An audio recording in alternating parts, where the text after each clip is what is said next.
Hello students, welcome back to my channel. This is Sonia Jain. तो बेटा आज हम करेंगे डीओई से आई हुई वर्कशीट नंबर 23 क्लास 7 के लिए। विषय विज्ञान है। डेट है इसकी 18 दिसंबर। तो आज का हमारा टॉपिक है प्राणियों में पोषण। एक रोचक कहानी अमाशय की। एक विलक्षण दुर्घटना द्वारा अमाशय की कार्यप्रणाली की खोज हुई। एक दुर्घटना से पता चला कि अमाशय अमाशय किस तरीके से काम करता है। सन 1822 ईस्वी में एलेक्सिस सेंट मार्टिन नामक व्यक्ति गोली लगने के कारण बुरी तरह से घायल हुआ। तो बेटा हुआ क्या था, 1822 में एक व्यक्ति था जिसका नाम था एलेक्सिस सेंट मार्टिन। वो गोली लगने से घायल हो गया था। गोली से वक्ष क्षतिग्रस्त हो गया तथा अमाशय में एक छिद्र हो गया। तो आप देख सकते हो यहाँ उसके पेट में गोली लग गई है और इसकी वजह से यहाँ पे छेद हो गया है। ठीक है, उसे विलियम व्यूमॉन्ट नामक अमेरिका से एक चिकित्सक के पास ले जाया गया। तो जब लग गई गोली तो घायल हो गया तो डॉक्टर के पास तो ले जाना पड़ेगा। ठीक है, तो उसे किसके पास ले जाया गया? विलियम व्यूमॉन्ट। ये जो है अमेरिकी सैनिक चिकित्सक थे। ठीक है, चिकित्सक ने उसकी जान तो बचा ली परंतु वह अमाशय का छिद्र भली भांति बंद न कर सका तथा उसने छिद्र को पट्टी से ढक दिया। अब उसने उसकी जान तो बचा ली इस व्यक्ति की, लेकिन इसके छेद को वो ढंग से भल नहीं कर सका, तो उसने उसको क्या करा? पट्टी से ढक दिया। व्योमवंश को छिद्र में से अमाशय के अंदर झांकने का दुर्लभ अवसर प्राप्त हुआ। उसने कुछ रोचक प्रेक्षण किए। अब व्योमवंश को जब छेद हो गया तो उसने उसके अंदर झांका, अमाशय के अंदर झांका और उसे कुछ रोचक प्रेक्षण प्राप्त हुए। व्यूमॉन्ट ने देखा कि अमाशय भोजन का मंथन कर रहा था। इसकी भित्ति से तरल स्रावित हो रहा था जो भोजन को पचा सकता था। मतलब होता क्या है ना बेटा, हमारे अमाशय में जो एक लिक्विड, एक तरल सेक्रेट होता है, स्रावित होता है, जो उसके कारण हम भोजन को पचा सकते हैं। ठीक है, हम भोजन को कैसे पचा सकते हैं? क्योंकि हमारे अमाशय में एक तरल स्रावित होता है जिसकी वजह से हम भोजन को पचा सकते हैं। उसने यह भी देखा कि अमाशय शुद्राक्ष में तभी खुलता है जब अमाशय में भोजन पूरा पच जाता है। मतलब जब भोजन पूरी तरह से पच जाएगा, ठीक है, तो जब भोजन पूरी तरह अमाशय में भोजन पूरा हो जाता है तब अमाशय शुद्राक्ष में तभी खुलता है। ठीक है, आगे बेटा यहाँ पे दे रखा है दस्त। दस्त क्या है? दस्त वह स्थिति जिसमें कभी कभी व्यक्ति को जल रूपी पतले मल के बार बार निष्कासन की आवश्यकता होती है। दस्त क्या होता है ये हम सभी जानते हैं। वह स्थिति जिसमें व्यक्ति जल रूपी मल के रूप में, मतलब मल जो है वो जल रूपी पतला पतला आता है, उसमें निष्कासन की आवश्यकता होती है, उस स्थिति को दस्त कहते हैं। अब ये किस वजह से होता है? ये संक्रमण, खाद्य विषाक्तता या अपच के कारण होता है। ये तो मतलब संक्रमण हो सकता है या खाद्य विषाक्तता हो सकती है या अपच के कारण भी हो सकता है। भारत में विशेषकर बच्चों में ये अति सामान्य स्थिति है। भारत में ज़्यादातर ये बच्चों में ये बहुत कॉमन है।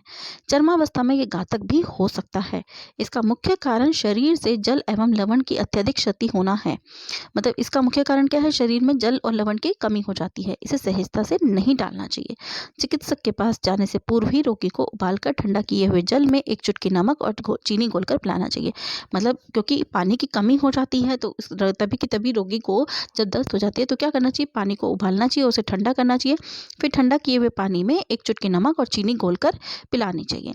इससे जीवन रक्षक घोल तथा ओआरएस भी कहते हैं। इसे क्या कहते हैं? जीवन रक्षक घोल या ओआरएस। ठीक है, नोट: जल रूपी मल के निष्कासन से किसी व्यक्ति के शरीर में होने वाली पानी की कमी को निर्जलीकरण कहा जाता है। जैसे कि मैंने अभी आपको बताया कि दस्त से शरीर में पानी की कमी हो जाती है, लवण की कमी हो जाती है, जिसे निर्जलीकरण भी कहा जाता है। ठीक है, तो अब इस निर्जलीकरण की कमी को कैसे पूरा किया जा सकता है? ओआरएस के घोल के जरिए। ठीक है, जैसे कैसे बना सकते हैं कि पानी को ठंडा करके उबालकर पानी को ठंडा किए हुए जल में एक चुटकी नमक और चीनी घोलकर। ठीक है, तो रोगी को नियमित रूप से जीवन रक्षक घोल देकर दस्त के दौरान शरीर के निर्जलीकरण को रोका जा सकता है।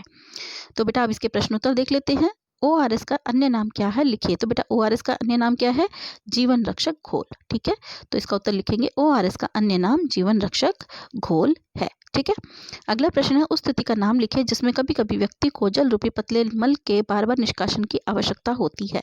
तो वो क्या स्थिति है बेटा? वो है दस्त। ठीक है, वो क्या स्थिति है? दस्त। यहाँ पर इसका उत्तर लिखा है। ठीक है, वह स्थिति जिसमें का आवश्यकता होती है उसे दस्त कहते हैं। तो अगर आपको पूरा लिखना है तो यहाँ से यहाँ तक आप इसे पूरा भी लिख सकते हो, नहीं तो आप इसको सिर्फ लिख सकते हैं दस्त। ठीक है, तो ऐसे लिख सकते हैं वह स्थिति जिसमें कभी कभी व्यक्ति को जल रूपी पतले मल के बार बार निष्कासन की आवश्यकता होती है उसे दस्त कहते हैं। उसे दस्त कहते हैं। ठीक है, ऐसे भी लिख सकते हैं। ये वह नाम यहाँ हट जाएगा, वह स्थिति जिसमें। ठीक है, अगला है दस्त संक्रमण कैसे होता है? तो बेटा दस्त संक्रमण कैसे होता है? हमने पढ़ा था कि दस्त संक्रमण खाद्य विषाक्तता या अपच के कारण होता है। ठीक है, यहाँ पे लिखेंगे दस्त संक्रमण खाद्य विषाक्तता या अपच के कारण होता है। तो ये थर्ड का आंसर हो जाएगा हमारा। अगला है आमाशय की कार्य प्रणाली की खोज करने वाले व्यक्ति का नाम लिखिए। तो बेटा वो कौन थे? विलियम व्यूमॉन्ट। ठीक है, इसकी खोज करने वाले व्यक्ति का नाम क्या है? विलियम व्यूमॉन्ट। ठीक है, तो इसे अगर आप ऐसे भी लिख सकते हैं, अमेरिकी सैन्य चिकित्सक विलियम व्यूमॉन्ट। ठीक है, या फिर खाली विलियम व्यूमॉन्ट लिखेंगे तो भी गलत नहीं होगा। अगला है घर पर जीवन रक्षक घोल कैसे बनाया जा सकता है? तो बेटा घर पर जीवन रक्षक घोल कैसे बनाया जा सकता है? तो इसके लिए हम ये लिखेंगे, उबाल कर ठंडा किए हुए जल में 1 चुटकी नमक व चीनी घोल कर जीवन रक्षक घोल बनाया जा सकता है। जीवन रक्षक घोल बनाया जा सकता है। ठीक है, तो इस तरीके से यहाँ पे ये उत्तर लिखेंगे। ठीक है, तो इसका यहाँ से जीवन रक्षक उबाल कर ठंडा किए हुए जल में 1 चुटकी नमक व चीनी घोल कर जीवन रक्षक घोल बनाया जा सकता है। ठीक है, तो बेटा यहाँ पे ये वर्कशीट कंप्लीट होती है। अगर आपको मेरे वीडियोस अच्छे लगते हैं तो प्लीज़ उन्हें लाइक कीजिए, शेयर कीजिए, मेरे चैनल को सब्सक्राइब कीजिए। So stay tuned for more videos. Till then bye bye.